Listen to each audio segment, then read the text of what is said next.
अब partial adjustment model के बाद एक और मॉडल है जिसका नाम है एडेप्टिव एक्सपेक्टेशन मॉडल।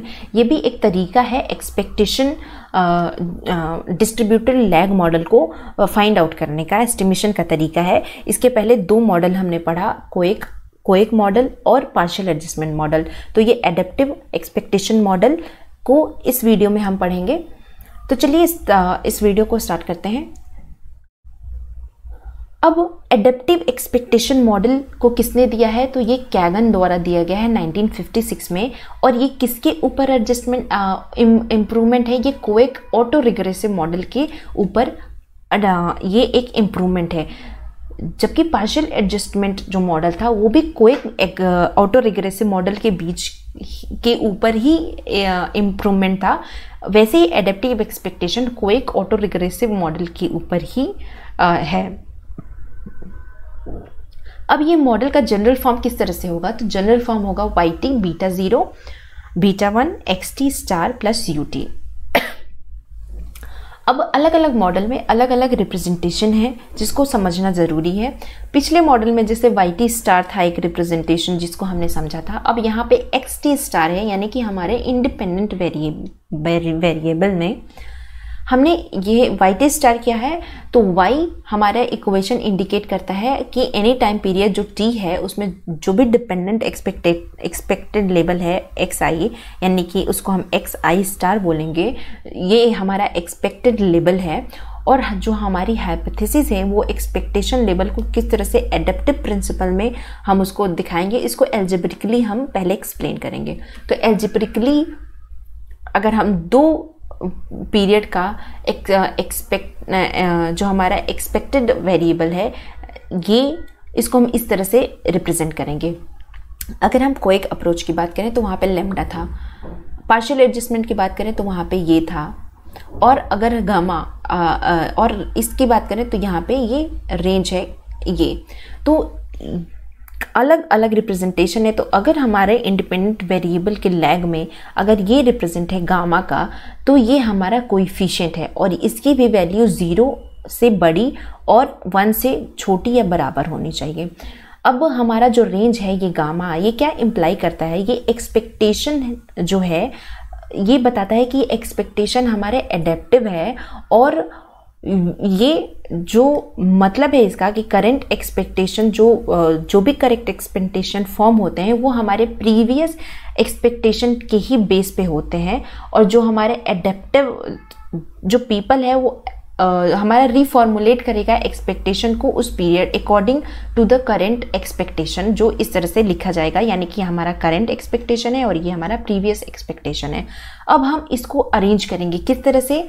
ये हमारा जो इक्वेशन हमने ऑलरेडी फाइंड आउट किया XT का, तो अरेंज करके देखा तो ये हमारा -1 था, अब इधर जाएगा तो +1 हो जाएगा, वही ये इधर ये +1 हो गया है और इसमें प्लस किया हमने इसको, तो ये हमने रीअरेंज कर दिया इक्वेशन 10 को, तो हमें ये इक्वेशन मिला। अब हम क्या करेंगे? अब हम जो इक्वेशन 9 है उसको रीअरेंज करेंगे। अब ये इक्वेशन 9 हमें कहाँ से मिलेगा? तो जो पिछला वीडियो मैंने पढ़ाया था उसमें ये इक्वेशन 9 है, आप इसको लिखते चलिएगा तभी आपको समझ में आएगा। तो इक्वेशन 9 जो हमारे पिछले वीडियो में था, ये जो हमारा है ना, ये हमारा इक्वेशन 9 है। तो इक्वेशन 9 जो YT की वैल्यू है, अब हम इसी को क्या करेंगे? यहाँ पे रीअरेंज करेंगे। तो YT की वैल्यू ये होती है। अब XT की वैल्यू हम क्या करेंगे? इसको हम XT के टर्म में लिखेंगे। तो YT माइनस बीटा 0 और माइनस ये इधर आ जाएगा, और ये जो इक्वल है उसका ये इधर ही रहेगा। अब हमें X स्टार फाइंड आउट करना है। तो X स्टार T कैसे फाइंड आउट करेंगे? अब ये बीटा इधर चला जाएगा, यानी कि सबके डिवीजन में आ जाएगा। तो इस तरह से हमने X star T find out किया अपने इक्वेशन नंबर 9 से। अब हम क्या करेंगे? अब हम अलग अलग टाइम पीरियड में इसको शिफ्ट कर देंगे, तब हमें क्या प्राप्त होगा? तो XT star T-1 time period में अगर हम इसको शिफ्ट करेंगे तो हमारा YT क्या बन जाएगा? T-1 बीटा 0 रहेगा क्योंकि ये पैरामीटर है, और UT क्या हो जाएगा? UT-1। अब हम सब्सटीट्यूट करेंगे हमारा जो इक्वेशन जो वैल्यू है 12 और जो 13 की वैल्यू है उसको अपने 11 इक्वेशन, ये रहा हमारा जो हमारा ये इक्वेशन है। अब इसमें हम वो दोनों वैल्यू को पुट कर देंगे। तो पुट करने पे क्या हमें मिलेगा? सब्सटीट्यूट करने पे ये सारी चीज़ें तो ऐसी ही रहेंगी। अब हमें xt की जगह पे हमें x स्टार की जो वैल्यू है xt-1 हमने यहाँ पे फाइंड आउट किया। अब यही अगर हम इसको देखें तो ये रहा xt स्टार t-1 यहीं पे और xt-1 यहाँ पे, इन दोनों जगह पे हम ये वाली वैल्यू को पुट कर देंगे। तो हमने यहाँ पे भी पुट कर दिया और हमने यहाँ पे भी इस वैल्यू को पुट कर दिया। तो हमें अब हम उसको सिंप्लीफाई करेंगे। तो सिंप्लीफाई कैसे कर सकते हैं, अलग अलग तरीके से हम सिंप्लीफाई करेंगे। इन सबको कॉमन ले लेंगे तो ये वैल्यू उधर चली जाएगी और ये वैल्यू उधर चली जाएगी और उसमें मल्टीप्लाई हो जाएगी। तो yt माइनस बीटा 0 और ut ऐसे ही रहेगा और y और t-1 ये इन सबसे इधर वाली वैल्यू से कैंसिल आउट हो जाएगी। तो ये बीटा 0 ut-1 और ये एक हमारा एक्स्ट्रा जो इधर वाला रहेगा ये इसके साथ मल्टीप्लाई हो जाएगा। तो बीटा 1 गामा xt अब माइनस करेंगे। अब ये गामा इसमें भी मल्टीप्लाई होगा, ये गामा इसमें भी मल्टीप्लाई होगा और इसमें भी मल्टीप्लाई होगा। तो इस तरह से ये सब में मल्टीप्लाई हो गया। तो फाइनली जो हमें इक्वेशन मिलेगा इसको सिंप्लीफाई करते जाएंगे। अगर आपको अलजेब्रिक आता होगा तो आप सिंप्लीफाई इजीली कर सकते हैं। इसके बाद हमें ये इक्वेशन मिलेगा और इसी इक्वेशन का जो हमें yt-1 1 minus lambda minus ut-1 और 1 minus gamma plus beta 1 gamma xt plus gamma beta 0 plus ut, हमें ये इक्वेशन मिल गया। इसके बाद हम क्या करेंगे, अब हम इस जो हमें इक्वेशन मिला है अब हम इसमें क्या बताएंगे कि जो हमारा yt है, xt है और yt-1 है ये कोएक मॉडल है और नॉर्लॉफ पार्शियल एडजस्टमेंट मॉडल है जो सेम वेरिएबल्स हैं इन दोनों के। अब एडेप्टिव एक्सपेक्टेशन मॉडल में जो ये एक्सपेक्टेशन क्या अलाउ करता है, एकोमोडेट करता है इन दोनों मॉडल को, जो लेकिन जो एरर टर्म है इसका ये सफ़र करेगा किससे, सेम डिफेक्ट जो कि कोएक मॉडल में हुआ था कि ये ऑटो कोरिलेटेड होगा यू के फॉर्म में यानी कि ओरिजिनल मॉडल में, और इसीलिए ये सेम एस्टिमेट्स प्रोवाइड करेगा। मतलब ये डिफ़िकल्टी होगी एरर टर्म को एस्टिमेट करने में जिस तरह से कोएक मॉडल में हो रहा था। बाकी इसका थोड़ा कोएक मॉडल से एक्सटेंडेड वर्जन है तो इसको हम थोड़ा ईजिली सॉल्व आउट कर सकते हैं।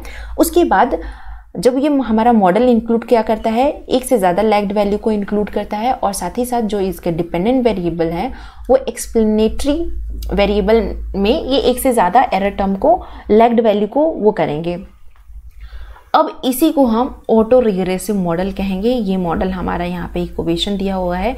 तो auto regressive distributive lag model ये मोर डायनेमिक है और इसमें हम एक से ज़्यादा लैग्ड वैल्यू को इंक्लूड करते हैं जिसमें एक्सोजीनस और एंडोजीनस वेरिएबल ये दोनों एक्सोजीनस वेरिएबल और एंडोजीनस वेरिएबल इन दोनों में लैग्ड हम देखते हैं और ये एक डायनेमिक मॉडल हमारा बन जाएगा।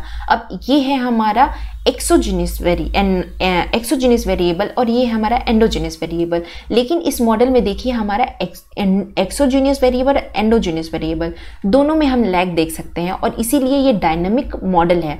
जैसे कि इस इक्वेशन में देखिए ये हमारा एक्सोजीनस वेरिएबल और यहाँ पे ये एंडोजीनस वेरिएबल, ये एंडोजीनस और ये एक्सोजीनस वेरिएबल ये दोनों एक ही इक्वेशन में फाइंड आउट कर सकते हैं हम। ये ऑटो रिग्रेसिव लैग्ड मॉडल का डायनामिक मॉडल है और इसीलिए जो हमारा डिस्ट्रीब्यूटिव ऑटो रिग्रेसिव जो मॉडल है वो टाइम सीरीज का ये दोनों में यूज़ किया जा सकता है।